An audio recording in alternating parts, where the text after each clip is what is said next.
initiated what will become Black History Month. With the many strides that have been made by people of African descent in America, including witnessing the election of the first African-American president, many people have said, why should we still be having a separate month specifically to honor African-American history or African history or Black history? We have with us tonight, before I go further, just to let you know that this broadcast is not only being sponsored by the North Chapter of ASCAC, but it is also being sponsored by GoPro Radio Network, an independent Black radio network headed by Tylon U. Xavier Washington out of New York City. And this is also being sponsored by YourBlackWorld.com, which was founded by Dr. Boyce Watkins. So tonight we're going to be speaking with three giants in this subject. And then later, actually say maybe by 7 o'clock or 7:30, we're going to open this discussion to Q&A. But we have joining us so far, we have two with us. We're waiting for the third one. I want to first introduce former City College of New York and City University of New York, Professor James Smalls. He's with us. I would like to also welcome the founder of Kwanzaa, as well as the current Cal State University Professor of Africana Studies, Dr. Maulana Karenga. And just to let you know, I'm going to be speaking with these brothers. And of course, we're going to be welcoming Dr. Leonard Jeffrey shortly. I spoke to one of his representatives. He'll be coming on very shortly. We're having login issues, just to let you know, on that end. And so we're going to get into a very deep discussion, just to let you know, as is the custom in African tradition, we're paying homage to our ancestors. So in this respect, I'm paying homage to Gil Noble, who was one of my idols in Black journalism. Family, we're going to ask that you all please be muted. We're treating this to let you know, this is not a normal study group. This is actually a special session of the North Chapter of ASCAT. So we're treating this as a broadcast. So please, family, no comments until we ask you to comment during the Q&A. So as I was saying, anyway, we're honoring Gil Noble tonight. And as you can see, we were playing a broadcast from 1982 of his legendary show, Like It Is, in which he interviewed Dr. Yusuf Inyakinen, Dr. John Henry Clark, and Dr. Ivan Van Sertima. We say ashe to all four of these giants. Absolutely. And just to let you know, we have been, this right here, this production, this was nothing new. I've been actually planning this for quite some time. It was just a matter of scheduling, in which I planned on speaking with these brothers to discuss this very important subject. And I'm thankful that we finally manifested it. Okay, so we're going to get right to our discussion. I want to start with you, Dr. Maulana Karenga. Why the need still for a Black History Month? And then, of course, after you finish, Professor Small, you're free to jump in any time. But I want to go with Dr. Karenga first.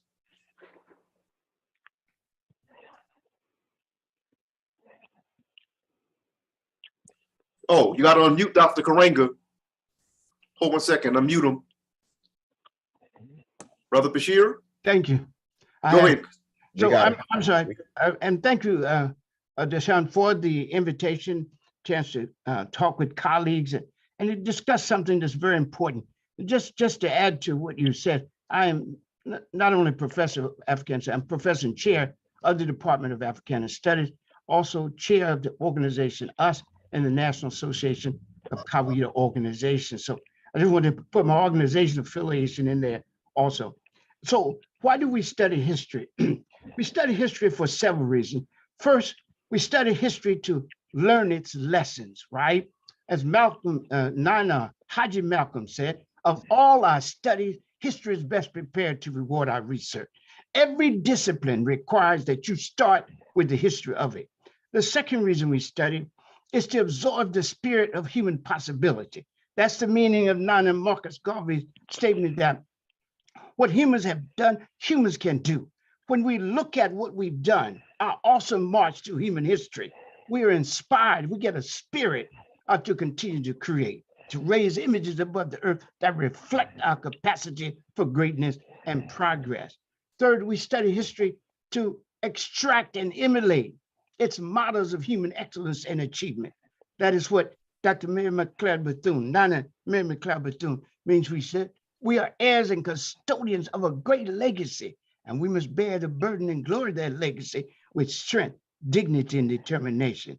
And this too, she said, our task is to rebuild the world. It is nothing less than that.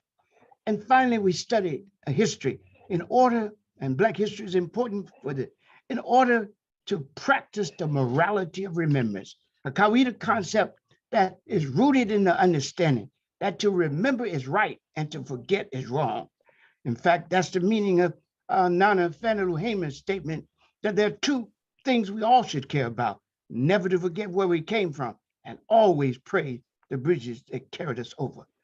But in a larger sense, this is our duty: to know our past and honor it, to engage our present and improve it, and to imagine a whole new future and to forge it in the most ethical, effective, and expansive way. And so we start by knowing our history. But if we just know our history and don't do anything about it, don't honor it, right? Don't use it to improve our present and to imagine and pursue and forge a new future, then what is the need of the knowledge? What is the use of the knowledge? That's small. He has to be unmuted. Oh, there isn't much I can add to what the doctor just said. Peace and blessings, my big brother. Good to see you. Peace and blessings to you. The only thing that I would add that I sometimes say is when we study history, you're being instructed and informed by your ancestry. And so we say holidays, these are holy days. I mean, a period of time where we hold something sacred. And our history is the experience of our ancestry. And that informs and instructs us on how to take the next step in the world. So it's essential that we still have a Black History Month and African History Month. Is absolutely essential because that's showing the kind of respect to ancestral experiences that is necessary to inform us on what our next steps must be. An issue that I've noticed from the time that, okay, we have with us Dr. Leonard Jeffries, we have with us. I believe he's setting up. Okay, we're going to get with him in the next few seconds. Issue that I would like to bring up, while we have you brothers, before we get Dr. Jeffries here. Okay, I'm sorry. I see he's getting ready. He's still setting up. The issue of ancient Egypt. Okay, one, why is ancient Egypt such a subject of controversy when it comes to history? And why is it important for us to know that ancient Egypt was a Black civilization? What is so special about Egypt? What is so significant? Why the big fuss? To the point that you have people that have lied to try to take it to the point that they try to take it out of Africa. I'll let Dr. Karanga go You first. should go first. I went first a while ago. You go first. Thank you so much. Let me try it out, Doc. And when we're sitting with you, and this is an ASCAC study group, and I didn't hear it mentioned, but the first meeting called to create ASCAC, and indeed created ASCAC, was called at the headquarters of this great doctor out in California, and everything proceeded from there. I, by the way, missed that meeting because I had a little baby that just came, but I met Asa and Doc and them when they got to North Carolina a day later. Much of the world don't know that you made that call that became the founding of ASCAC. And I think the world should always be reminded of certain historical features that we don't put in place.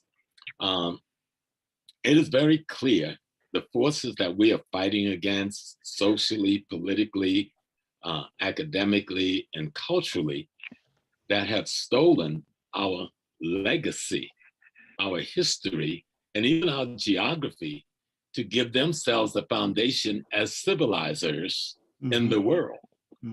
And we have come into the knowledge and understanding now that we says, no, that's not yours. That belongs to our ancestors. Thus it belongs to us. And that's a war because the population that have committed this crime does not have a foundation, to stand on in terms of wanting to be a leadership of humanity. And so they use Kemet, Egypt, as that foundation to rationalize and justify their right to feel that they should intellectually and culturally lead the world. And so that's one of the big pieces of the fight. The other thing that makes it significant, because of the ecology that has allowed for the preservation of so much of the history, language, culture of the Africans of the Nile Valley.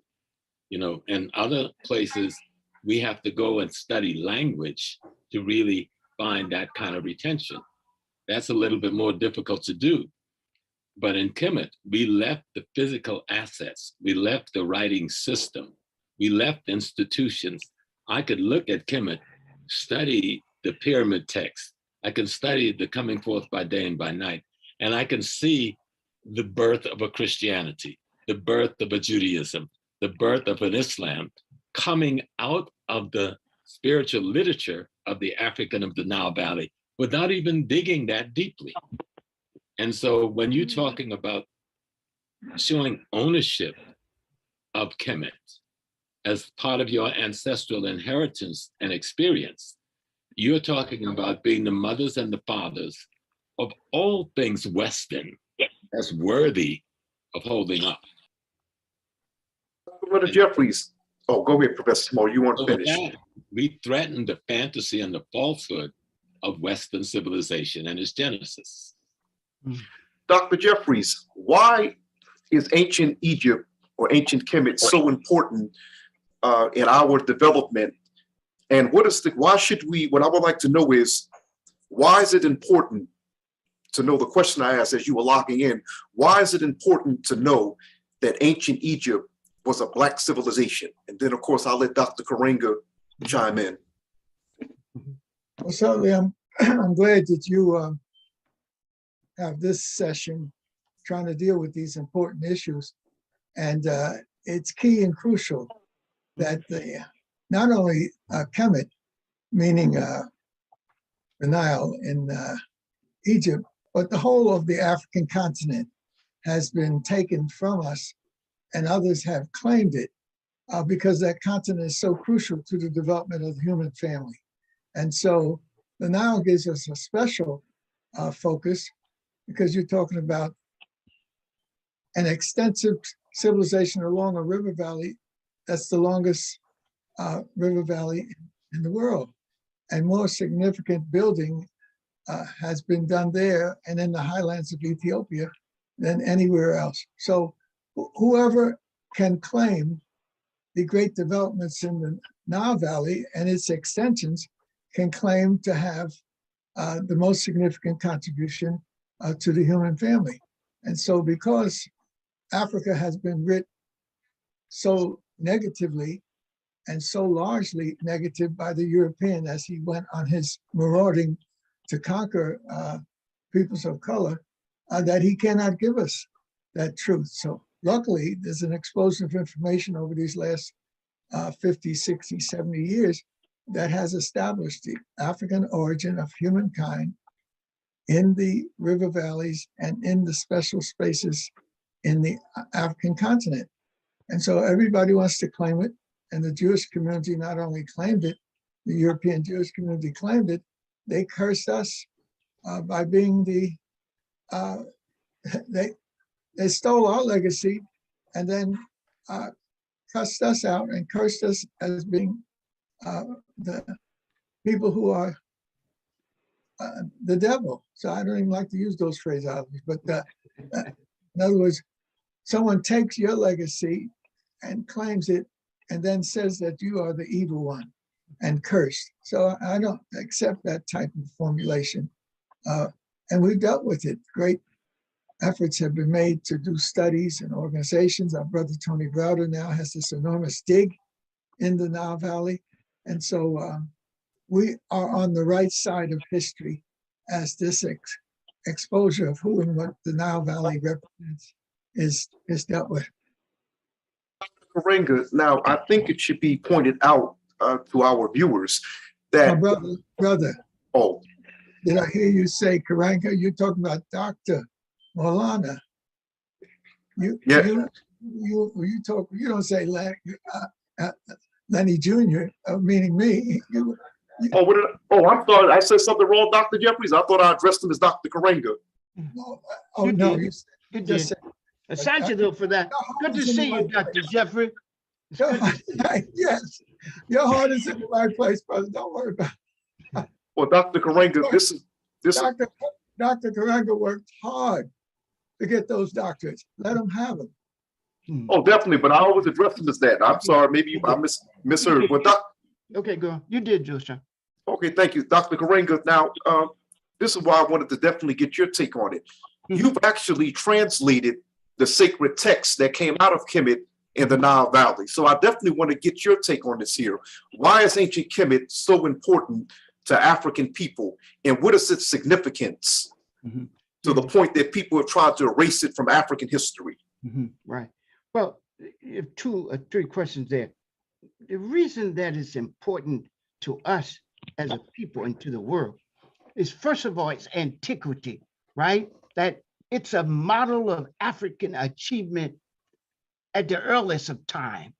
And it reaffirms how we stood up first, spoke the first human truth, introduced some of the basic discipline of human knowledge in the Nile Valley, and taught Jew, Gentile, Hittite, Hyksos, Roman, Greek, Persian, Libyan, all of them came.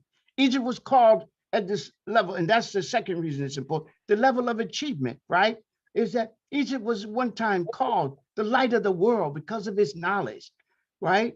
The temple of the world because of its ethical grounding, and the navel of the world, its great spiritual and ethical ground. And then the navel of the world, because in the womb of the world, because of all it was creating for the world. Also, it's important because it has an abundance of documents. And with those documents, we can hear, in its antiquity, we can hear Africans speak their own special culture truth before the coming of the white man, before the coming of Europe, to distort and deform and to deny. So we have the ancient Egyptians.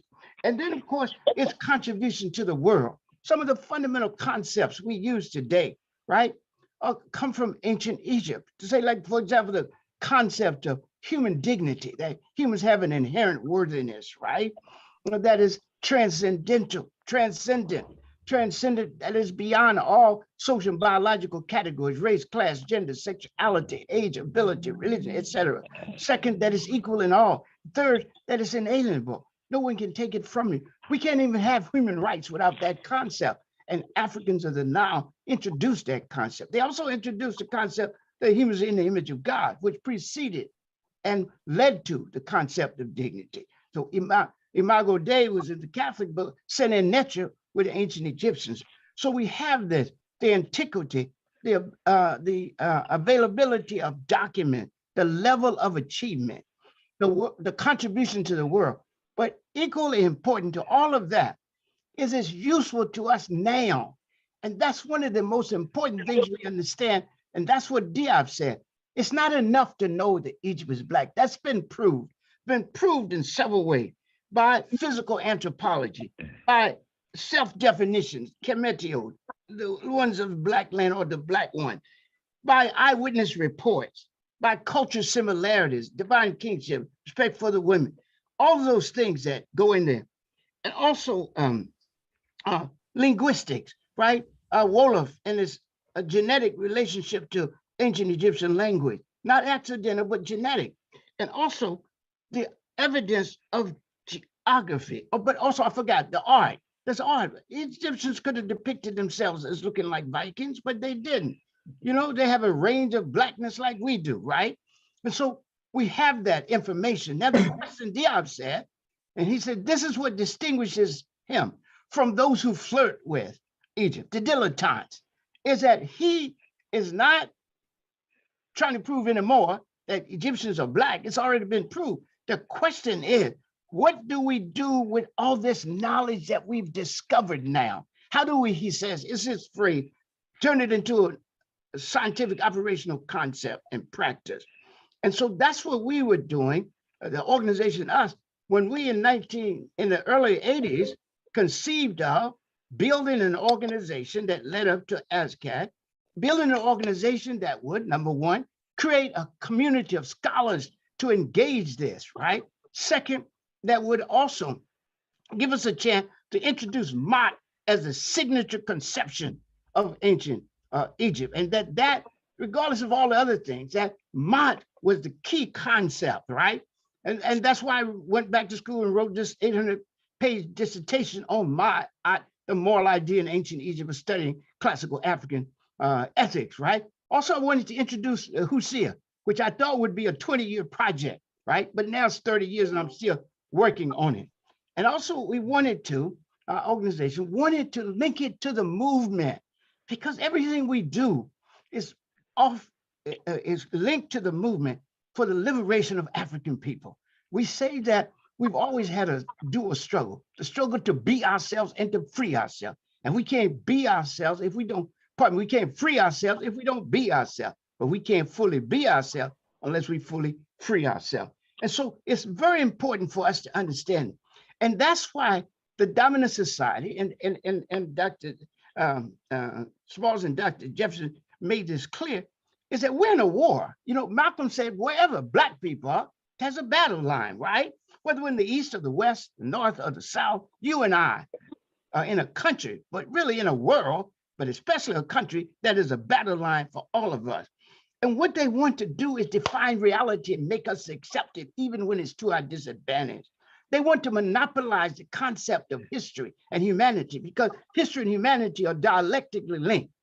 And the greater the knowledge and appreciation you have of a people's history and humanity, the greater respect, the greater you have of knowledge and appreciation of their history, the greater the knowledge and appreciation of their humanity. Likewise, the greater the ignorance and disappreciation you have of the history, the greater the ignorance and disappreciation you have of your humanity. So you'll try to claim all humanity, right? Because if they could claim all humanity, claim all history, they try to claim all history, because if they could claim all history, they could claim all humanity. Because after all, only humans have history. Dogs and other animals have pedigree. So the struggle, history becomes a battleground. How we understand ourselves, this struggle and record of people in the process of shaping their world in their own image and interest. And we must resist this cultural hegemony, because as I said so many times, one of the greatest powers in the world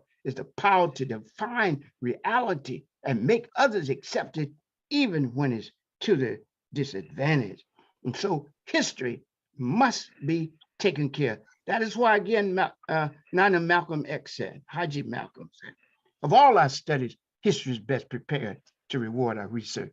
Now, brothers, as we move on, here's another subject that I would like to mention. Oftentimes, Afrocentric scholars have been accused of placing too much emphasis on Egypt. Now, to those of you in our audience who are viewers, please keep in mind that some of the questions that I ask you might consider them to be basic questions. But what we have to keep in mind, outside of the Afrocentric community, there are still many people, I'm talking about Black people, who don't know what these three brothers know, or what those of us in our circle know. So please, if I ask a question that you might consider silly, it may be considered silly to you, but not to the masses of our people, which brings me to this. Many Afrocentric scholars have been accused of placing too much emphasis on ancient Egypt, otherwise known as ancient Kemet.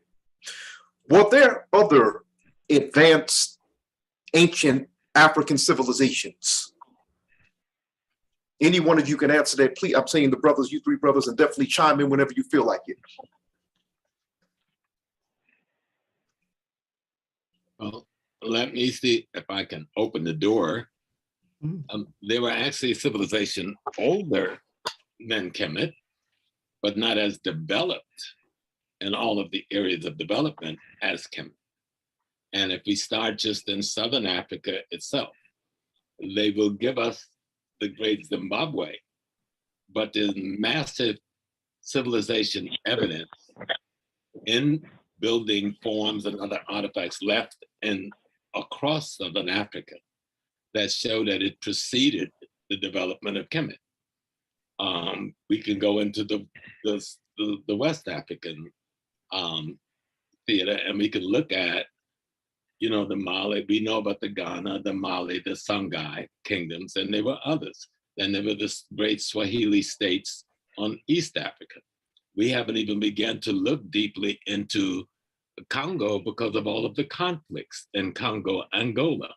But I think the key thing is Kemet gives us the crescendo, kind of say, where all of Africa and its body of knowledge found the perfect ecology to come together along the Nile Valley. So the people who are in the Nile Valley having this manifestation, they came from all over Africa. And they loaned their minds and their experience and their historical, scientific, and spiritual developments to this phenomena that we know as ancient Kemet. And you can follow this very well when the invasion starts with the Hyksos and the Hittites and the Assyrians and the Persians and the Greek and Rome. We go back to our homelands. And there's all kinds of proof showing us going back to the South, back to the Southeast, back to the West, back to the Congo, in both language, religious structure, cultural structure, kingship structure, and other artifacts. All of it came out of the Nile Valley, where we had perfected the human way of being. Now, before Dr. Karenga, Dr. Jeffries responds, I have to ask you a question, Professor Small. You mentioned that you didn't just mention, of course, Kemet or Egypt, you mentioned the Nile Valley. And I think I mentioned the Nile Valley at the beginning of the broadcast. Okay. What exactly is the Nile Valley? Where does it start? Where does it end? Well, if we want to really be parochial, we'll go back to the Great Lakes in the South, to Malawi. Oh, man. Some of the rivers draining out of Congo. The river, the water that makes up the White Nile is thousands of miles long before the Blue Nile coming out of Ethiopia joins it. And so all along that valley, there is civilization being developed. But that portion that we call, where we're looking at Sudan and the Egypt of today, that geographic space. Let me share this. I've got 39 people on here. Let me get to this. It came more, they finally sent me. Hold on, if you want to do this, it's called The Black World. And it's Leonard Jeffrey and Dr. James Smalls. And you have to, we have to have, I'm sorry, we have to mute the, thank you. Okay. Professor Paul, go ahead, sir. All right, yes, sir. And I'm trying to bring it into simpler space. We came to a point with some of the greatest minds. We got karma further down in the South. We've got development. We all over the South, around Lake Chad, we got the development, which we are just learning about. And thank God I was informed in some ways, being a Hajj and an Imam, and running through some of that space in Africa. And Dr.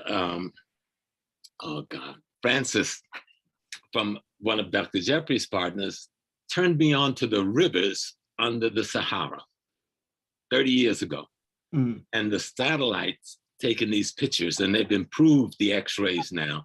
So we know there were more than just rivers running from the Atlantic Ocean into Lake Chad and even over to, with other small tributaries, into the Nile itself, which suggests that people were moving back and forth for centuries, but they found an environment, an ecology that allowed for a unity to take place, because they were able to develop the kind of surplus to produce an economy that can maintain large groups of people, and that they could provide safety for that large group of people, provide food for that large, and clothing, et cetera, et cetera.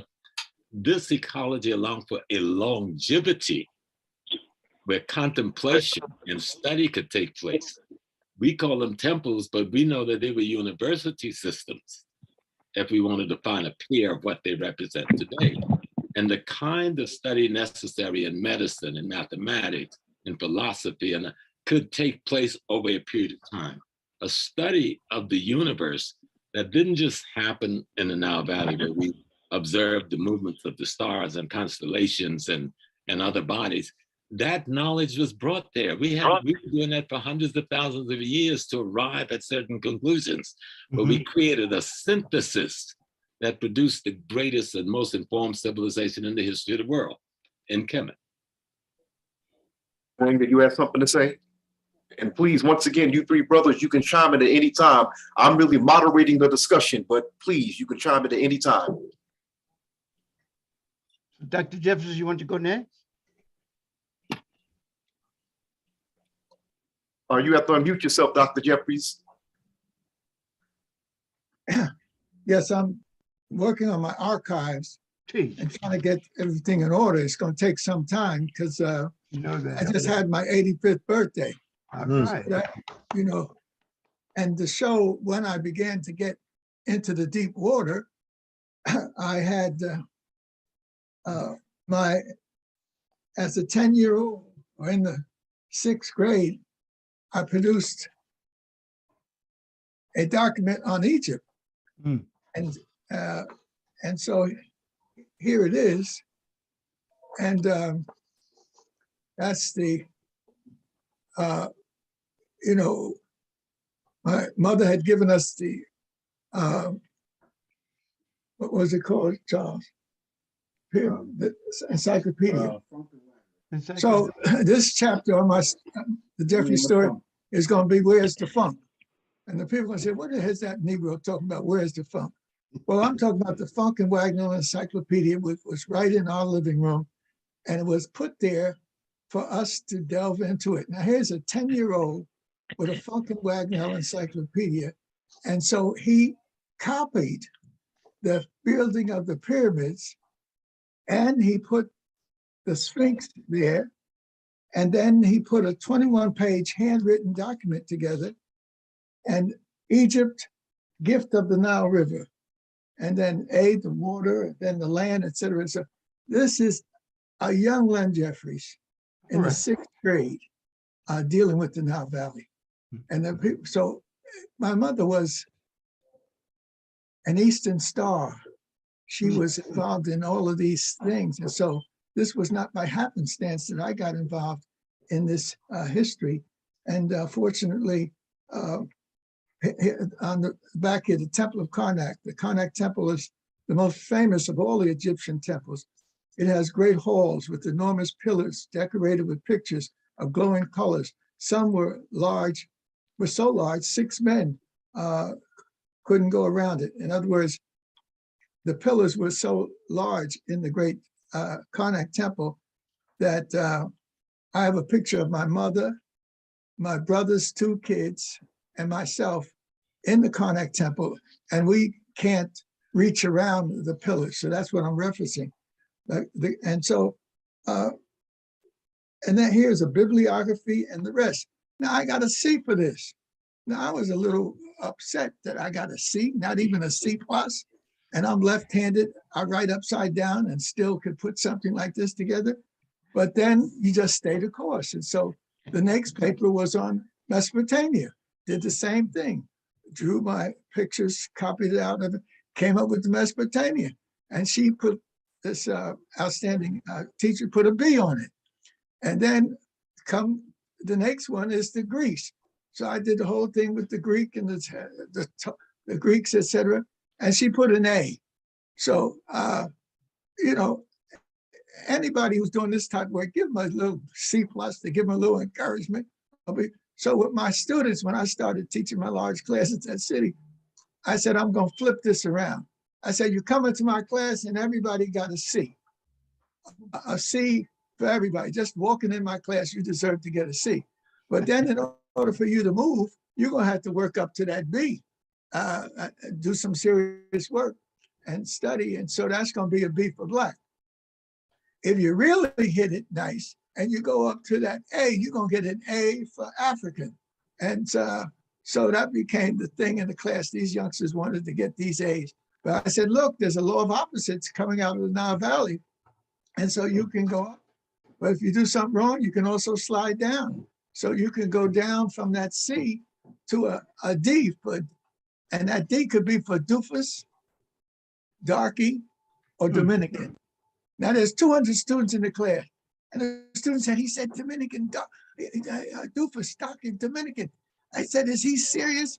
And of course, they looked at each other. They said, I guess it is. He done said it. And but that was to wake them up about this whole question of definition of who you are. And I told them, I need 10 term papers, and you got to be serious about it.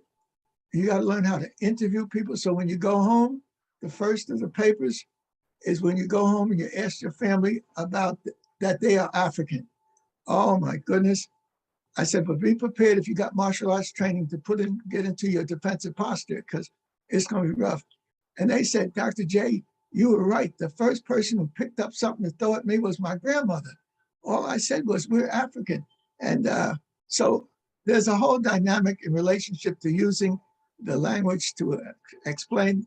Dr. Milana Carrega has done the most fantastic job by taking it from his base in Los Angeles and putting it in the world, and then creating at the end of the year, the Kwanzaa celebration and all of that. So you have to give Dr. Milana his kudos on using this knowledge in its most significant way.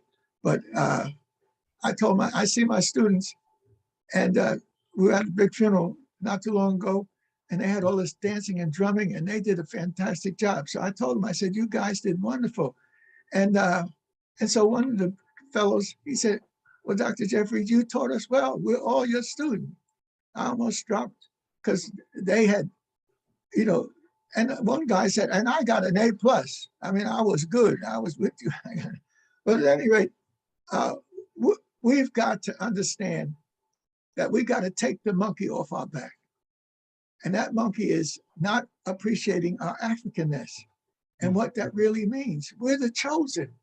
Other people chose themselves, but the powers that be in history and whatnot chose us to be the firstest with the mostest. And so for us to learn, the Greeks worship the Africans. So how can we flip it around and say the Africans are worshiping the Greeks? When Herodotus and all the great Greeks, they wanted to go to the Nile to copy what they learned there. So we need to, and the unfortunate thing is, you go to Washington, D.C., and you think you're going down there to go to Howard, or you're going down there to go to one of the clubs, etc. But if you go to Washington, D.C., you're going to ancient Kemet, renewed. Okay. They copied what the Nile Valley represented and put it in a formulation for them, Washington. And the brothers they asked to do it, Banneker, he had been so into this ancient traditions that he was asked to do the outline of to help the great Frenchman who outlined the Washington, D.C. And Yeah. Okay. and so I'm saying there's a whole history that we need to connect. And so fortunately, the studies are there, and the efforts are there, and the achievements are there. Here's a sub. Oh, go ahead, Dr. Karenga, if you wanted to. Yes. So just in terms of other civilizations, other advanced civilizations, well, certainly in terms of, when I teach the history, I teach the three major civilization areas, but I don't, in the end, I want to talk to you about the whole concept of advance. So the Northeast, we have Nubia, we have Egypt, we have Axum. In West Africa, of course, Ghana, Mali, and Songhai, but Yoruba land, and also Dogon land, right? And I want to come back to those. And then, of course, we have, and in Nubia, of course, you have three formations there. You have Kerma, you have Napata, you have Meroe. So we have a long thing. And then, of course, the Kingdom of Congo, great art, great civic and political organization, architecture. And then what I want to do, though, is ask the question. And of course, we have the Moorish civilization in the north. What I wanted to ask is, can we think of advanced civilization and advanced culture, better say cultures, because it could be smaller, advanced cultures in other ways than we normally think? Can we put the emphasis on deep thinking, moral grounding, how people relate to each other? That to me is advanced. To have relationships with each other to understand the fundamental African idea that we come into being in relationship. And that, as the ancient Egyptians talked about, we have three areas of relationship: relationship with the divine, relationship with nature, and relationship with others, right? And so I want to know, what do we have to say about relationship? The reason I became an ethical philosopher and studied is because I think one of the most important questions, and one of the most important things we can do today is to think and act ethically. And so what happens here is that when we read Dogon, when we read Kemet, when we read Odu Ifa in Yoruba land, we see a depthful thinking about how we relate to the divine, how we relate to nature, and how we relate to each other. And that's indispensable to today's world.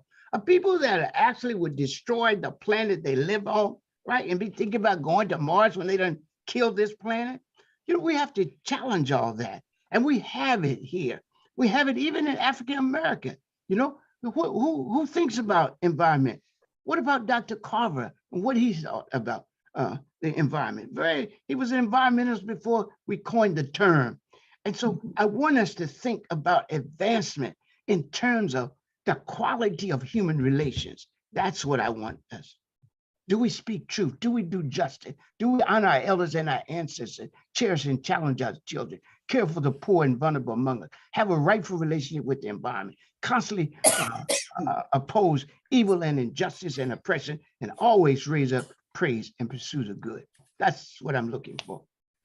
And Now, may I, brother? Please, Professor, by all means.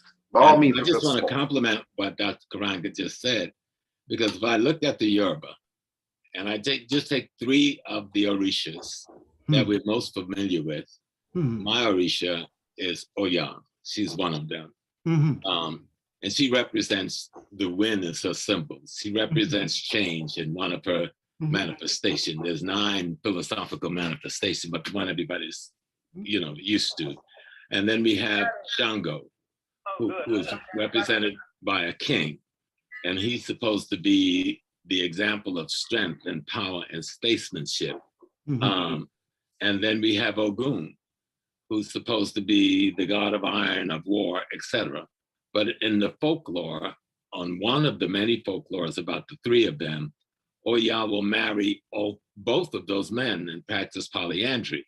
Now, if you just look at it from a Western perspective, everybody goes like, oh, the women get to get 2 husbands, Everybody's happy with that. But here's what it represents. Shango, the king, represents the power to make the decision that I need to change and transform. But in order to fulfill my need for change and transform, because he had just had both of his brothers fight to the death over his ego and his arrogance. And then he goes and committed suicide, but it wasn't suicide of the whole man. It was suicide about that negative aspect of the being. And now he is rescued by Oya, who he marries, and change becomes the need for transformation. Change now becomes the mate of that which needs transforming. And then she will marry Ogun. Ogun is transformation itself. So the need for transforming, the need for change meets change, marries change, change then marries transformation. And Ogun, how do you understand him as transformation? He creates steel out of the rock. You put the rock in the fire, and the heat of the fire get rid of the impurities. And the impurities come into this beautiful instrument called steel that we can work to build tools and build civilization and society. So that is the philosophical, at least piece of the philosophical system we see all through Africa. That's how you know this is one civilization, because you can see that ethical moral play. If I look at the Ewe of Ghana, Togo, their name for the divine, they use Lisa, but there's another name called Sogbe Lisa. And Sogbe Lisa means the totality of creation as divinity, right? What we call cosmology when we're looking at it in Kemet. And then they have a word where you first see that word voodoo is not in Haiti. You see it in the language of the Ewe and then the Fon. And the word means, this word voodoo means the essence of the divine in something. So if I want to say the essence of the divine in the human, I said voodoo godsi, the essence of the divine in human. If I want to say the essence of the divine in nature, I said voodoo daha, you know. But I'm saying that this essence, the quality and attributes of divinity, which is all supreme, omnipotent, omnipotent, is available to be present in the character of the human being through his ethical practice and moral practice. So you see it throughout the African civilization, this level of ethics and morality that Baba is talking about. And so you can see the relationship. And the Ewe say that their language, Ewe, is spoken Medunecha. I haven't been able to prove that through study, but they say this of themselves. The Metro Nether, of course, that would be the language of ancient Kemet, the Nile Valley. Is that correct? Yeah. And, yes, Doc. And I wanted to say that just pursuing this Odu Ifa, right? 78 point says and show you the depth of thinking. In Egypt, we call it, in Kawida Mat, we call it Jair, depth of thinking. And so listen to that. Let's do things with joy, 781. For surely humans have been divinely chosen to bring good into the world. And we say this is the fundamental mission and meaning of human life. So guess what? Here you have all humans chosen. Usually in everybody's tradition, they become the chosen people, the elect people, the best people. But here, our tech say that all humans are chosen, and they're not chosen over and against anyone. They're chosen with everyone to do one thing, to bring good into the world. So whether you're a farmer or a farmer's a judge or a journalist, whether you are a student or a teacher, a doctor or lawyer, your responsibility, your purpose in life is to use your vocation, use your knowledge to bring good into the world, to serve the interests of African and human good and the well-being of the world. That's it. And that's depthful thinking. And I've read, to get my second doctorate, I've read a lot of different religions, and no one has this concept where it clearly states all of us are chosen. And the Yoruba word for chosen and human beings are the same, Indian. So you can't say human being without saying chosen one. And the beauty of it is that we're not only supposed to bring good into the world, we're supposed to increase it and not let any good be lost. So that's a beautiful concept. We could talk all day on that.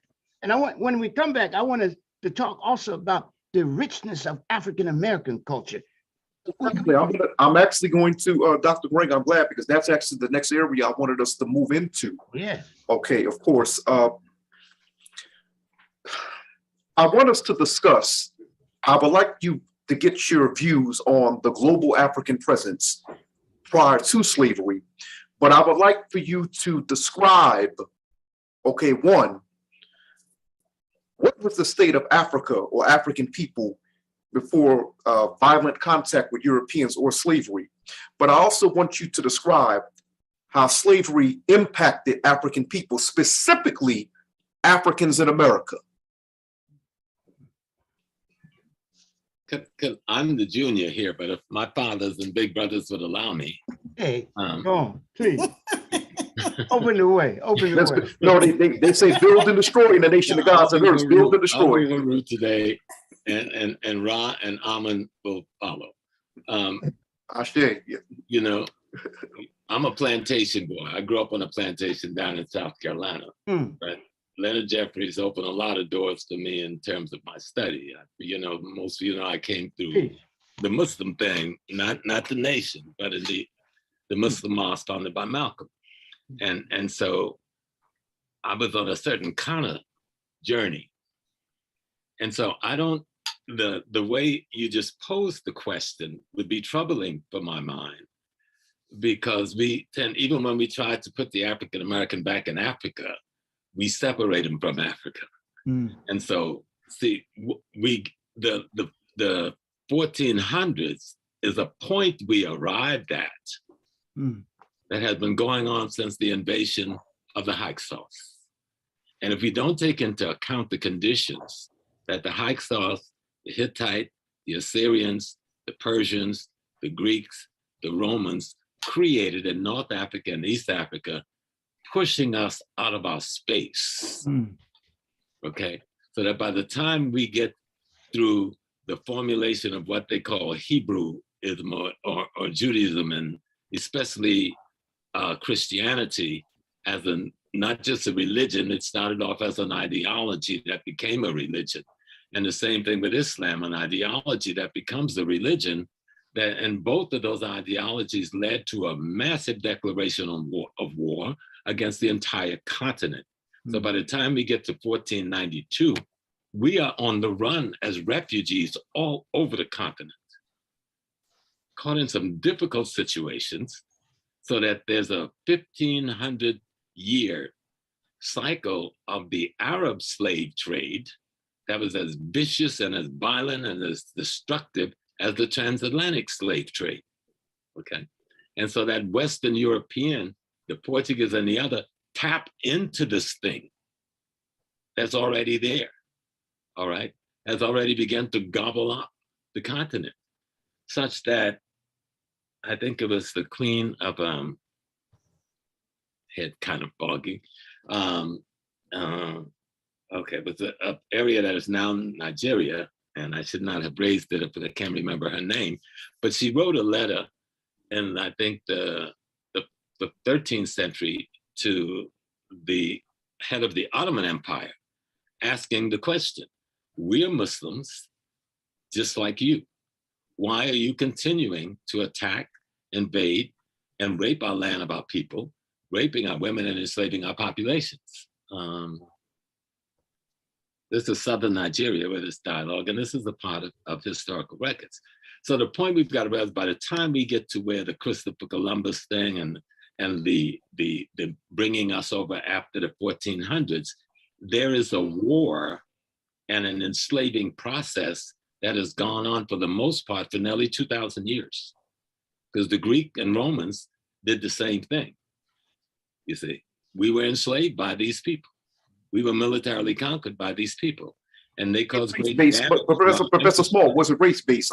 But when the Romans and the Greeks were doing it, was it race-based, or were they just? Don't get caught up in the race-based. We know skin gradation and stuff over here, because culture is how we defined race back then.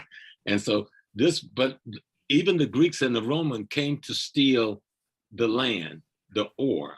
They came for the wealth of Africa. They didn't come because they didn't like us. They came for the institutional structuring with the educational formulations that would allow them to build their societies. And so the greater understanding is slavery wasn't about race in the sense that we look at it today, okay? They were destroying civilizations who had a body of knowledge they needed, they wanted. But if you look at what the iron ore that the Romans got, the agricultural things they were able to do, the gold and the silver they were able to get, that's what they came for. The same thing they're doing right now.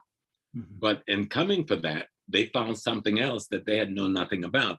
And that is the ethical, moral, civilizing structures of those African communities that they were conquering. And they realized we could use this too. So they formulated Christianity, formulated an Islam out of these concepts, ideas, and principles. So then we get to these others from Western Europe, the Brits and the French and the others, coming in the 1400s, tapping into a system that's already 3,000 years old. And under the Turks, not really Arabs, because Arabs never really ran that system for very long. So you're talking about the Turks who run what we call Islam, and they tap into that system, become a partner with that system to remove us from our land, while at the same time conquering us for the resources in that land. See, they didn't come and say, I'm gonna take you as a slave. They came looking for the gold and the this and the that. And then they realized we found this other land over there that we don't run up on that has all this agriculture's possibility, but we need some labor. Not just labor, we need some architects, people that know how to run an agricultural society, people that know how to build, people that know how to make bricks, people that know how to do all of the things, medicine, everything we need done. And so the war was enlarged, but it wasn't new, you know. And we're caught up in that process. But a lot of our civilization had been broken up and destabilized by Islam before the Western Christians got there. If we look at it from that perspective, we'll see a different kind of how we left there and what we left with, because we brought what we had in our minds with us, in our genes with us, and it's still with us today. Definitely. Either you two brothers definitely want to chime in. I know, Dr. Karenga made an excellent point about focusing on Africans in America, but Dr. Jeffrey, Dr. Karenga, either of you? Well, we have to have a global view on these things. And so that's why I'm glad Professor Smalls laid out a whole series of interactions with different folks. In other words, when you have a global view, you can see when the different Europeans thought they had opportunities and they set up their system of exploitation. So there's a period when the Catholic Church dominated this system. And in fact, the Pope decreed that with the so-called discoveries that you could divide the world in half and give half of it to Portugal and half to Spain. These are two minute Catholic nations that have been given the right to exploit the world. And that involved cursing Black folks. And so that was the Catholic part of the enslavement struggle. But then the Johnny-come-latelys, the Protestants get into the mix, and that involves the Dutch, the Danes, the people we have, Brandenburg Germans, the English. And so there's another development of super exploitation of Africans, but it's in the hands of another group of marauders and exploiters. And eventually you get the transatlantic process, and then that's when various other exploiters got into the mix. So it's a dynamic look at the flow of different organizations and different folks. There's an article I have here. When the Pope John Paul went to Africa, he was glad to get to the door of no return in Gorée and Senegal, and then asked for forgiveness for what the Catholics had done. And so that's why you have to have a broad sweep of understanding history in order to be able to pull these things together. And for me, because I was into political science in a deep way, I was interested in economics, politics, and culture. So I come up with my approach is pyramid analysis, in which you use the triangle shape of the pyramid to process information and get a clearer idea. And so you have the beginning, the thesis, and the thesis begets the opposite, which is the antithesis. And the thesis and the antithesis set the stage for the culmination of those two, and that's the synthesis. So we have to become adept at pulling information together and synthesizing it. And that also involves the process of what I refer to of super exploitation that involves economics, first principle of the universe. If you don't have economics, you're in trouble. Economics is your creative, productive capability, and everything that wants to live on the planet or live has to have that capability. But if you have your economics and your politics working together, then you have this duality. But then in order for your economics, your productive capability, your politics, your management capability to work for you, you got to synthesize it and have a deep cultural understanding. Dr. Milan has put a great deal of time in getting us to focus on culture. And that's a key as far as I can say. That's the synthesis. Culture is the key. It tells you who and what to do and why you're doing it. So that we need to go deep into tapping into this knowledge. And that means we got to get serious and then be prepared to raise these questions. And not only put the Pope in the middle of what you're doing, put Queen Elizabeth, put Queen this and that, put Joan of Arc in the middle of it. Poor Joan of Arc was hooking up with the marauding Europeans when they had the Crusades. And so they were running off on their horses, trying to take down the wealth of the Crusades because they had this marauding principle in their culture. So we need to get into this history in a real way and begin to appreciate it, and it'll help us clarify what slavery was all about, what exploitation was all about, and how economics politics turned against our cultures, and the Europeans were able to build their global systems. Right. Appreciate what you've said, Dr. Jefferson, what you've said, Professor Small. Yeah, certainly, I agree with Pan-Africanism and global perspective. I mean, Malcolm said that we must always ask ourselves, where do we fit in the global scheme of things? Always, you know, we are world historical people. In Swahili, we have two words for human being: Watu, which is people, and then Walimwengu, which is world. Watu, which is human being, and Walimwengu, which is world being. So we're not just human beings, we're world being. And we're world being not only geography, in terms of geography, but also in terms of being embedded in nature and in the cosmos itself. So we have to think of ourselves in expanded ways. But what I think maybe what is the difference is, when we talk about Pan-Africanism, I talk about two kinds, continental and global. And Garvey talked about two kinds. Honorable Marcus Garvey talked about two kinds. And so I stress global Pan-Africanism and that scheme of thing, and that framework of thought. We're not junior brothers and junior sisters. We must privilege our own understanding of what it means to be African. And another thing that's different, I don't believe we should spend a lot of time talking about the oppressor, making the oppressor the subject of all our sentences. What I want us to do, and what I thought about we would, and what I stressed, and even though I think this is important, I think it's important to criticize the president, expose him, because the guy is sick, right? We live in a pathological and pathogenic society that's not only sick itself, but produces sickness and sick people, both victimizers and victims. So I'm into that. But what I want to do, and what we, an organization, us thought about, is how do we, as Diab said, how do we rescue and reconstruct? How do we go into the Sankofa process where we reach back and retrieve the best of what it means to be African and human, and use that to speak our own special culture truth, make our own unique contribution to the forward flow of human history? Diab said to recapture the history of Egypt is to achieve three things. One, it reconciles African history with African civilization with human history. Second, we use it to build a new body of human sciences. And third, we use it to renew African culture.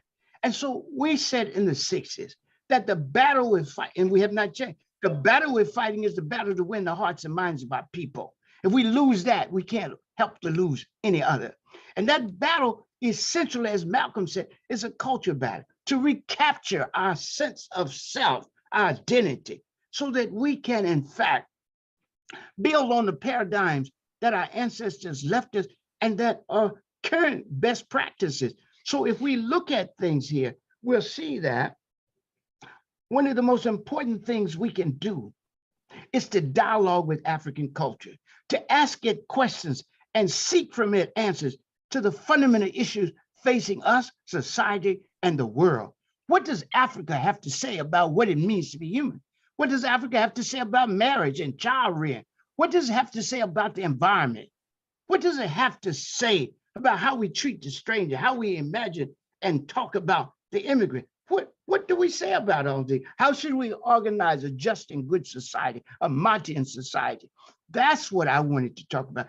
And that's what we tried to talk about in ASCAC, in the founding of ASCAC. We wanted to talk about this, to reach into Egyptian culture and to begin to talk about ways of being the just and good person, the just and good society, the just and good community, right? And I think we've got to go back to that. We've got to stress that, because otherwise we will make the oppressor the subject of all our sentences, and the oppressor cannot be our teacher. We are our own liberators. So the question is, what is it that Africa does for us? So we say culture is fundamental. And when people say culture, they think we mean, well, they know this. People just did this for propaganda, pretend we were talking about song and dance or wearing a buba. Yeah, that's part of culture. I don't take off my buba. I don't take off my culture like a yellow wig at night and put it down and then start all over in the morning. I'm always African, right? And so I think what we need to do is define culture if we say it's important. And culture is the totality of thought and practice by which a people creates itself, celebrates, sustains, and develops itself, and introduces itself to history and humanity. And it does it in several areas, in the area of religion or spirituality and ethics, history, social organization, economic organization, political organization, creative production, which is art, music, literature, and then the ethos, the collective psychology you get as a result or develop as a result of practice, thought and practice in the other areas. So I'm talking about how do we talk about, if we're talking about classical African civilization, how do we use it as Diop said, to imagine a new world, to build a new body of human sciences, to reconcile African history with human history, and to renew our culture. We said we were culture nationalists. People used to try to make a distinction between culture nationalism and revolutionary nationalism. No, we are revolutionaries. We used to say we're the last revolutionaries in the world, right? We believe that, we had a special mission as a people, not just as an organization, but as a people, right? And when we say culture nationalists, we say we're a culture nation. Malcolm said we're a nation in a nation. We're a culture nation striving to come into political existence. My first doctorate is in politics, so I'm serious about politics. My second is in social ethics, so I'm serious about ethics. But the issue is, how do we take this knowledge and use it? And this last. We're going to have to mute 862. Please finish, Dr. Karenga. Thank you. And so what I want you to do is just define culture nationalism, building nation. We say it's nation time, right? And so culture nationalism is a revolutionary culture nationalism when it practices it.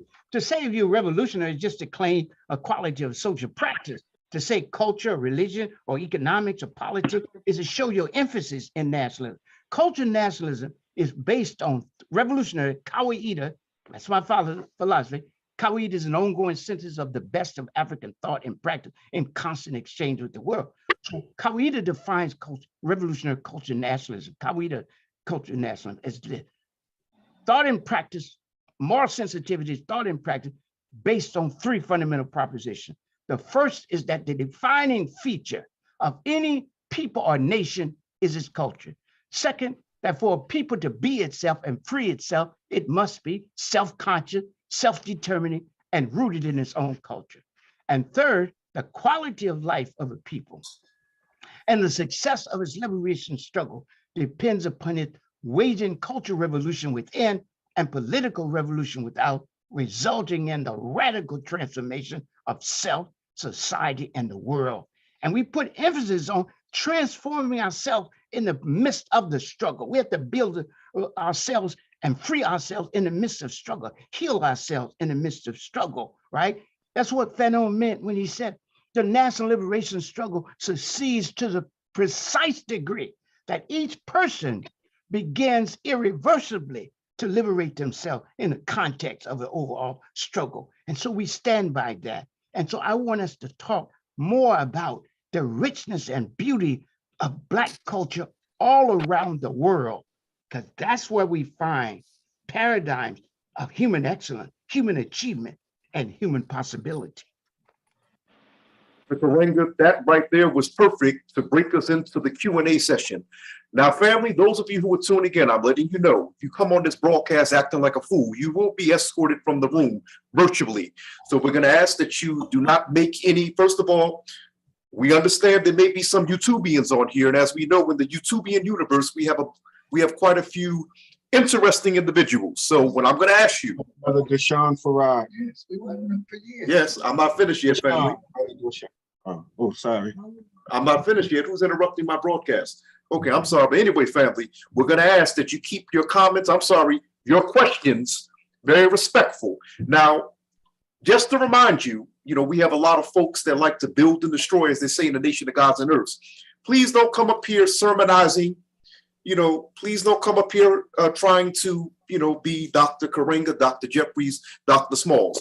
We ask that you keep your questions brief, Once again, please keep them respectful. We are an African people. We have a right to disagree with each other respectfully. So right now, we're going to ask that you begin raising. We're going to ask that you begin raising your hand, and of course, we're going to take quick. We're going to. We're going to. We didn't have it. Can you hear anything? Sister Nzinga, you got to mute yourself, beloved. Pops up now. Sister Nzinga, mute yourself, Queen. Thank you. So we're going to please raise your hand. We're going to. I'm going to moderate the questions, but once again, please don't start rambling and rambling. Please shorten to the point because we're off air at 8 p.m. Eastern. So I'm going to go into the comments, but of course, just to let you know, Brother Bashir Muhammad Fatah Akinyele, he's the co-coordinator of the North Chapter of ASCAC. He's been our tech man tonight, but I also have to shout out once again, for those of you who are just now tuning in, I'm broadcasting from GoPro Radio Network Studios in New York City, our independent Black revolutionary radio station that is actually attempting to personify what Dr. Karenga was just speaking about. So, you know, we're using the studio to broadcast. The founder of this network is Brother Tylan Savior Washington. Okay, so let's get to the Q&A, family. Oh, once again, too, this broadcast is going to be uploaded to yourblackworld.com, the YouTube page, which was founded by Dr. Boyce Watkins. For those of you who don't know, I've been working with Dr. Watkins for quite some time, and as well as the GoPro Radio Network. So let's get to the Q&A. We have a question. It says, hold one second. Once again, don't forget to raise your hand. And we have a question from Sister, if I'm pronouncing her name, mispronouncing her name, please forgive me. Am I pronouncing this Malkia King? She asked the question, can the panelists talk about the impact that Black women had and have on the nation and on African-American culture? Who wants to take that? Brothers, please jump in at any time.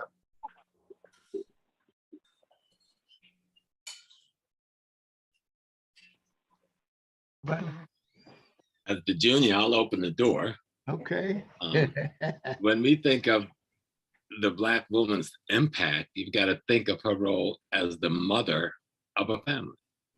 You have to think of her role as the grandparents, the elders of a community. And we think that we sometimes put emphasis on that one or two or three persons that did this most extraordinary thing. But we don't realize that the Black woman and the Black man was not that separate in their struggle. I mean, the question was never really in our community, the Black woman or the Black man. The question was the Black family as a unit.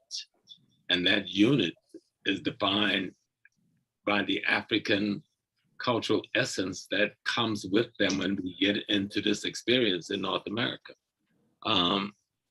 So the Black woman's role has been as effective or as significant as the Black male's role, because they were acting as a family, you know? I don't know how to speak to that any other way. When we try to speak to them as the woman's role and the man's role, if you really look at the history of African Americans, you don't see that kind of separation until the last 50 years when other people are defining how we socially or politically respond to our situation. All through history, that Black woman and that Black man and their children have defined the role of the family and fighting against whatever difficulty and oppressions they have to go against. I'm going to ask a question, Professor, and I'm going to let the other two answer. Oh, go ahead, Dr. Karenga. No, please take your time. Go ahead, sir. No, I was going to say, appreciate what you said. Just building on what Professor Small said, the reality is that Black women are the indispensable half that makes us as persons, as men, and as a community and people whole. Without them, we don't exist in any serious form.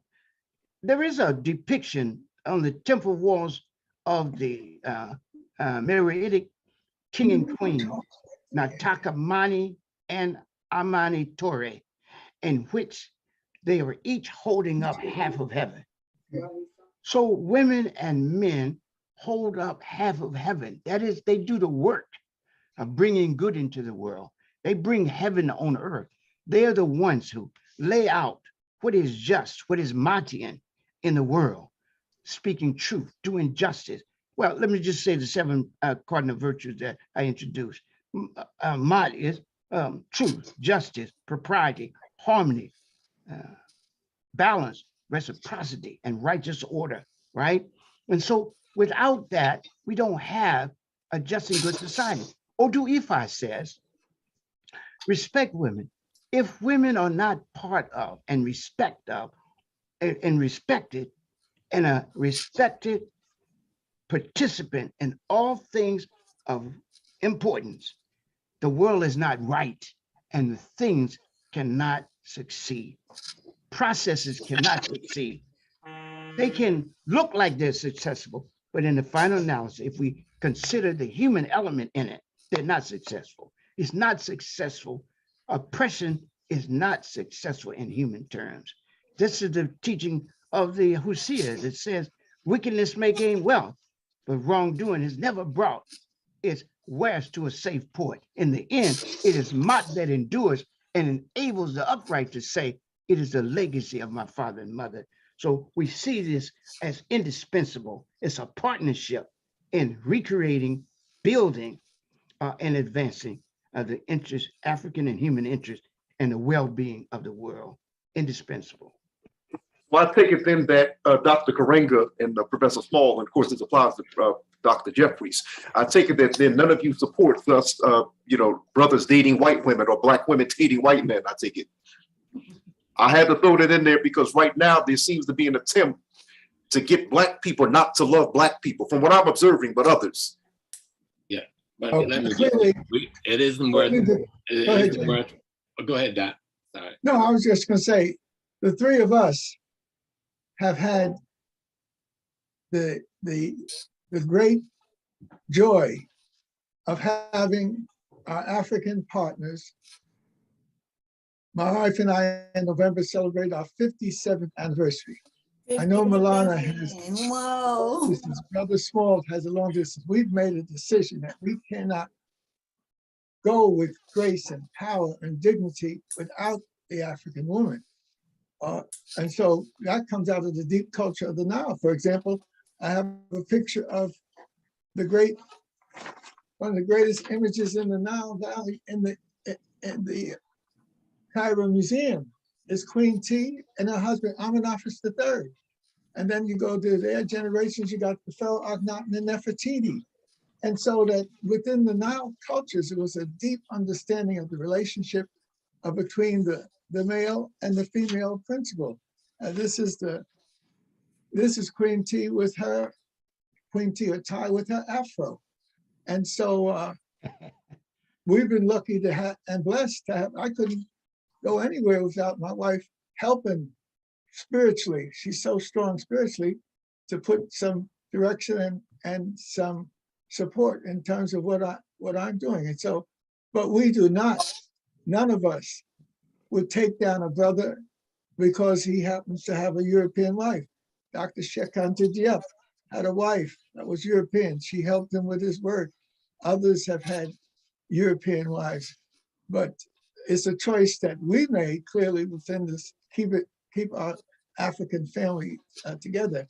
Others have had the choice of having somebody who was helpful. Shekanta Diep's wife, they had 4 boys, and she was a scholar herself, and she helped him with the work that he produced. That's some of the greatest work any scholar has ever laid before us and helped us grow and develop. Well, may I just say that's a good question for another show. I don't think that should be a part of this. Dr. Karanga had just gave us a short dissertation on where we need to focus on what is it that African culture will inform us of. Like Dr. J, Carol and I have been together 51 years. I think she's the best part of me. And I know Dr. Milana and his queen have been together longer than that. So, but let's focus on how African culture, African history, African spiritual connections, as Doc has said, informs us on solving the problems that we have to face economically, politically, and culturally. We have this question by Walimu Wesley Kabbalah. Pardon me if I'm mispronouncing your last name, brother. He says, Dr. Giab raised the question in Black Africa, what is the ideology which can unite us as a Pan-African global community? He further asks, can Ma'at become such? And if so, how do we begin to construct it as such in this era of African rebirth? I'm going to leave that to Dr. Karanga. I'm going to follow him and praise him when he answers that, because he's already lived out the answer to that. Appreciate what you said, if I understand correctly. And my house and I also have been together 54 years. So I think it's very important for us to realize that we are beautiful people and we have to focus on, as I've said, what we're doing, all the time, what we're doing. And someone raised a question of Saruj Taj. So I really want us to get back to talking that also. So yes, Ma'at can be the fundamental way. This is the reason we introduced it as a singular. Doesn't mean other people wouldn't talk. Certainly Dr. Carruthers had written an article on Ma'at in his book, which we published, of course. He hadn't published it then, but he had written an article. But we said that in spite of all the ideas we might have out there, all the monuments we might see, right? That in addition to the Ma'at, the way to understand Egyptian civilization in its best is to focus on the concept of Ma'at. And that is why I did the dissertation on Ma'at, created a language for Ma'at, Ma'atian anthropology, Ma'atian ethics, right? Ma'atian ontology, right? Ma'atian practices, Ma'atian ethics, etc. So I think it's very important for us to see that's the way. And the way we do it is by moral sensitivity, deep thinking, and sustained practice. So let's look at it. Moral sensitivity, let's just start. Feeling a commitment to speak the truth, speak truth to the people, as well as truth to power. But first to the people, right? Second, we have to do justice to each other. And justice can't be just following rules. Justice means giving people what they do. People do love, they do respect, they do caring, they do consideration, right?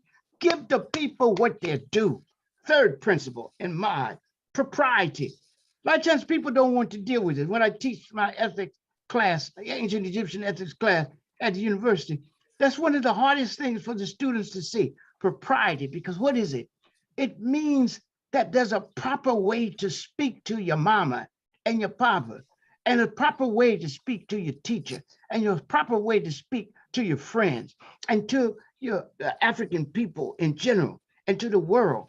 So you have to ask yourself, do I have the discipline to do it?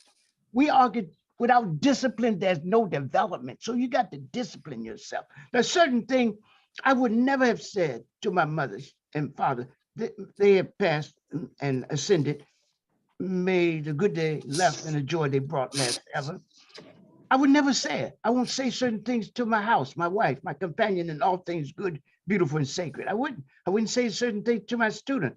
There's a proper way, doing the appropriate thing, being what we call segemic. Segemic is an ancient Egyptian word that comes, it's an English form of the ancient Egyptian word segemu.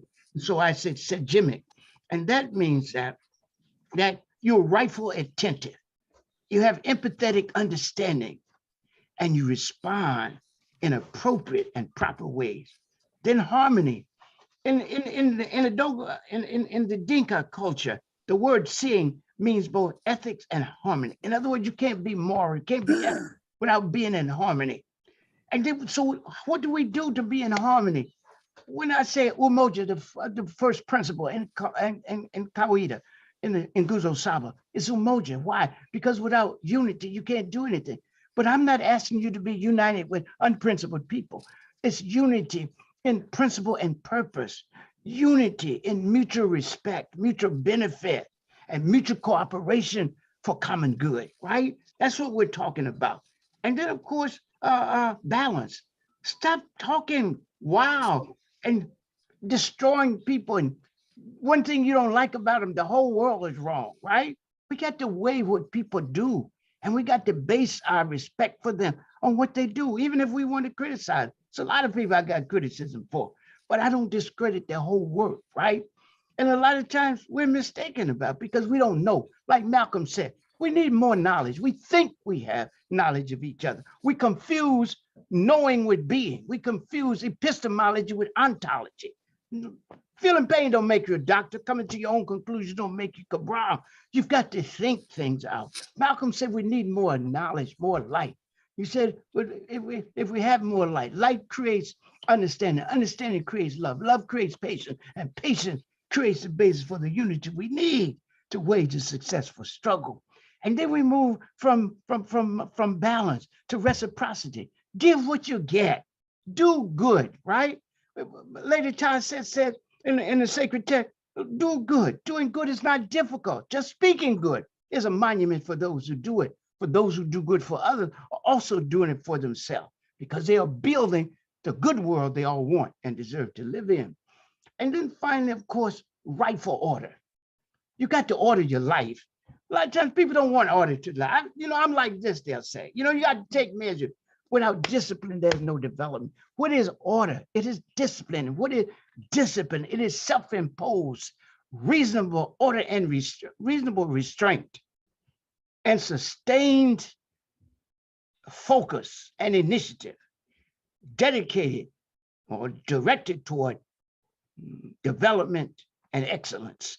Without discipline, there's no development. Restrain yourself, right? Reasonably, not, I'm not doing this. No, you got to play as well as work. You got to do all of this, right?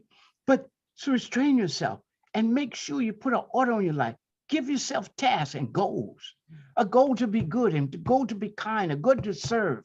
I want to end with that in terms of order to your life. Put a space in that order to your life for service to your people. Martin Luther King said everybody can be great because everybody can serve. And Nana Martin Luther King. Nana is honorific, as y'all know. So Nana, Mary McLeod Bethune said, let us so serve that even when we lay down in death, we stand tall on the platform of service. And the ancient Egyptians said, serve the Creator that he may protect and provide for you. Serve your brothers and sisters that you may enjoy a good reputation or respect. Serve a wise person so he or she can teach you wisdom. Serve anyone for the benefit for it. Serve one who serves you, but serve anyone for the benefit of it. And serve your mother and father so you can go forth and prosper. That's the beauty of a structure or order. And Mott, one of his definitions is righteous order. I wanted to mention, Dr. Karenga, that as you were speaking, Brother Enoch Hankerson has a copy of your book, Ma'at, that he has on display, making sure that everyone can see it. But I also wanted to mention that Brother Bashir, the co-coordinator of the North Chapter of ASCAT, he and his wife last summer had the honor of traveling to Kemet with Brother Ashra Kwesi. And they went through the whole rituals. They went through the, Brother Bashir, I'm sure he can tell you more about it. But I wanted to definitely shout these two out because he and his wife, Sister Natasha, they went over there and they had the honor of, studying, of course, not just in Kemet, but they went across up and down the Nile Valley. I have a question here from Dr. Denise Gordon. It says, now we are a diversified, this is addressed to all of you, all three of you. Dr. Gordon says, but now we are a diversified people with woven cultures with us. How do we negate that which is not a true part of our culture and become the utmost in our Africanisms? We have the goal, now we need the objectives to house.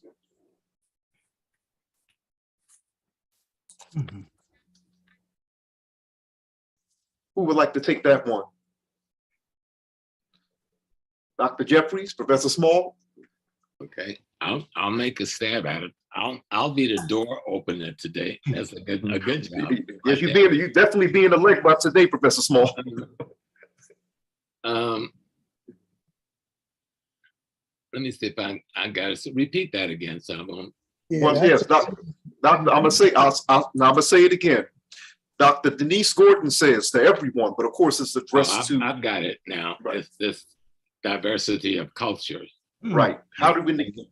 woven within us. Yeah. Well, I would ask to beg the question, are we that diverse?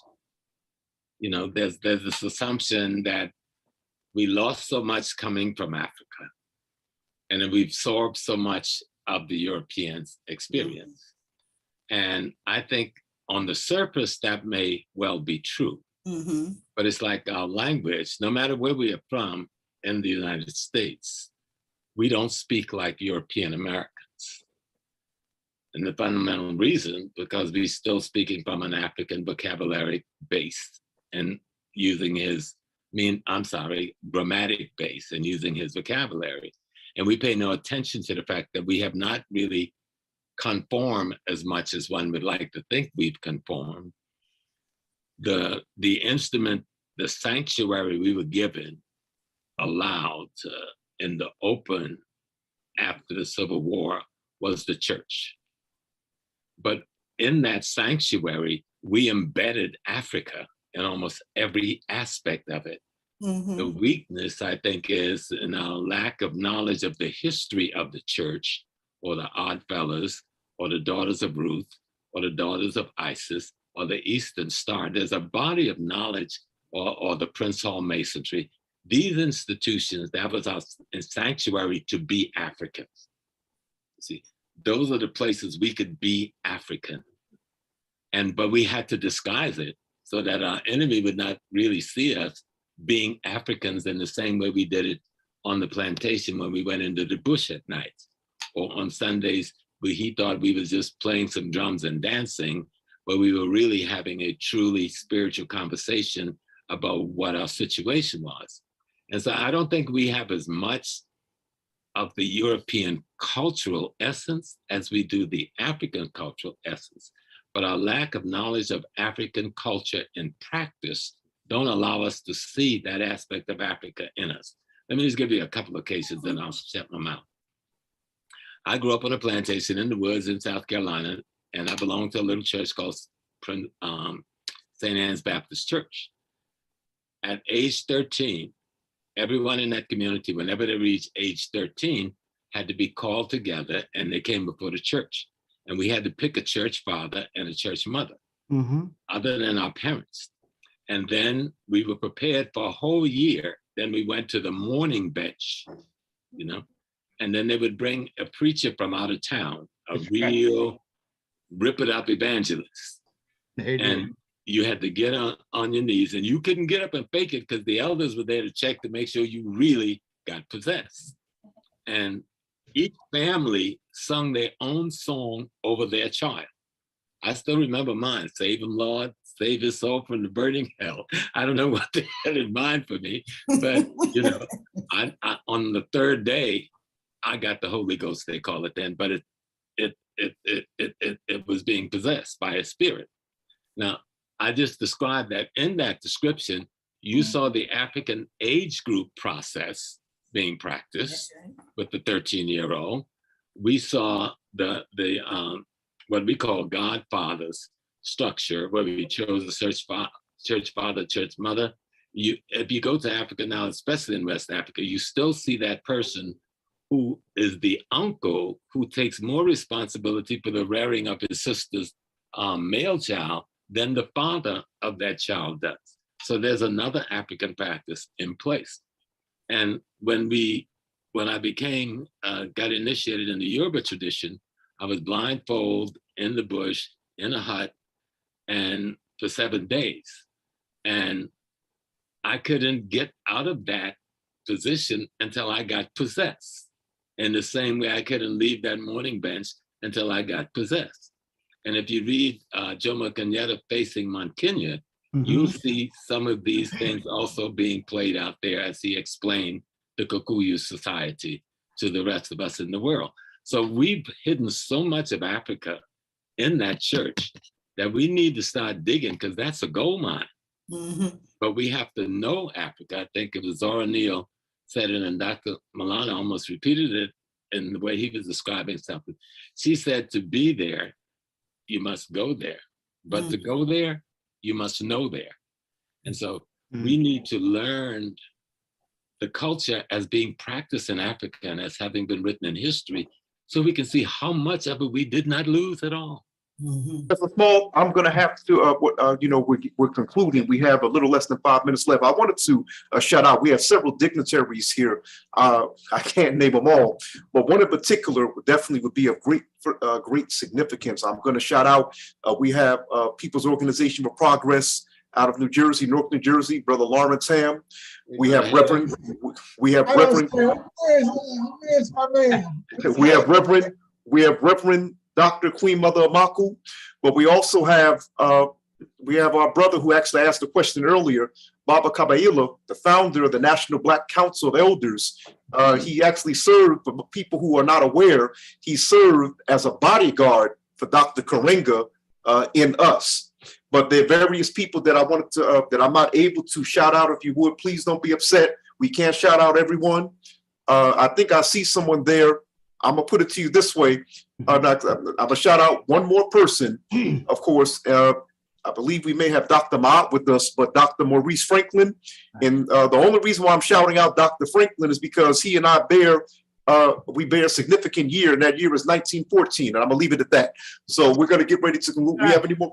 Yeah, can I respond to that? Go ahead, Dr. Karenga, definitely. Yeah. First of all, if we're going to we're going to talk about diversity of culture, we have to practice operational unity. And by the way, Darshan, it's not good to say he was my bodyguard, security for the organization, etc. That's better. But I understand you were just happy. Well, no, Dr. Karenga, just if I may interject, someone had emailed me referring to him as that. That's correcting right. me. I don't get someone had. That's right. Go ahead. Yeah, we can't announce things until we, reaffirm. But anyhow, let me tell you this.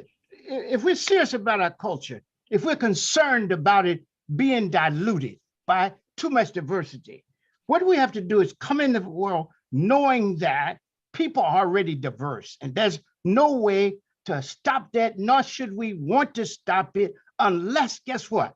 It adulterates and diverse what is really the core of who we are. How do we protect from that? First of all, accepting the principle of operational unity, unity and diversity, unity without uniformity, unity and principle, purpose, and practice. Here's the practice. First of all, if we're going to do that, you got to study your culture. One of the things that Black people keep saying about the culture, I told you, we can't just think because we Black, we know Black. We don't. We got to study. That's why we have universities and schools. That's why we have schools in Africa, even before, we came. Why? To study ourselves in relationship to others and to the world, and to understand ourselves and how we should act.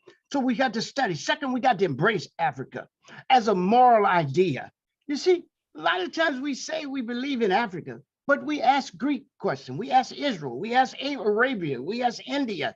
But who asked Africa questions beyond song and dance and drumming? That's right. Who asked them? So we, in our organization, we see Africa as a moral idea. That is the central focus. I'm going to have to, Dr. Karenga, respectfully speaking, dear brother, we're going to have to get ready to close out. I'm very sorry. Okay, no, you're right.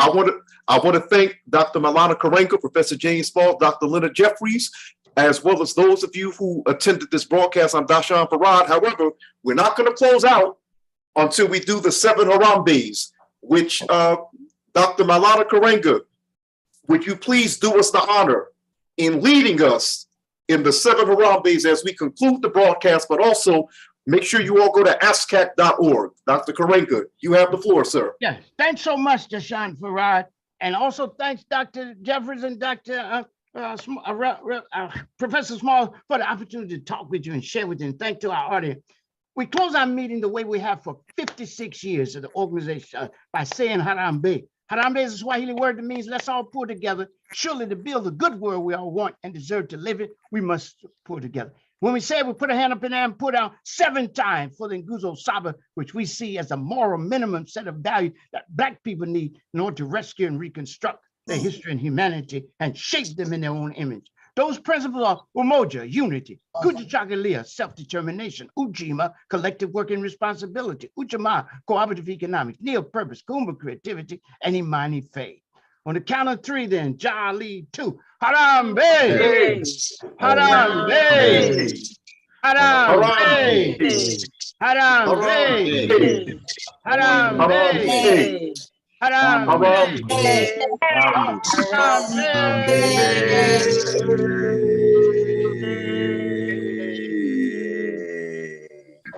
Hotep family peace. I'm out. Dashawn Farad. Please don't forget, don't forget ASCAC.org. Make sure you join, but also check out the North Chapter of ASCAC. Once again, Dr. Malala Karenga, Professor James Small, Dr. Leonard Jeffries. It is my honor as a broadcaster. This, I can say, as a journalist, has been one of the major highlights of my career. Looking very forward to speaking with you all very soon. Hotep, Black Power. Hotep, Hotep, Black Power. Black Power. Hotep, all power to Down none. Hotep, everyone, Hotep. It's a cool Hotep. Thank you. Fine too. Hotep, everyone. This is Afia from AHSA. Hey, Program. Hotep, Doc. Hotep, Doctor. Afia. Greetings, Dr. J. All right. Hotep. Hotep. Dr. Jeffries, I haven't seen you in close to 40 years, I guess. Well, that's good. I'm hiding. I got to keep moving fast. Is that what you do? We were in Africa together, but I was with the Genesis group, and you had taken a group of students to Africa. We were there at the same time with Dr. Adlai Sanford, as a matter of fact. That's who you were with, right? And I was in charge. Right, I was in charge of 56 years married. Wow, it has been between you and Dr. Karenga. I couldn't say, so long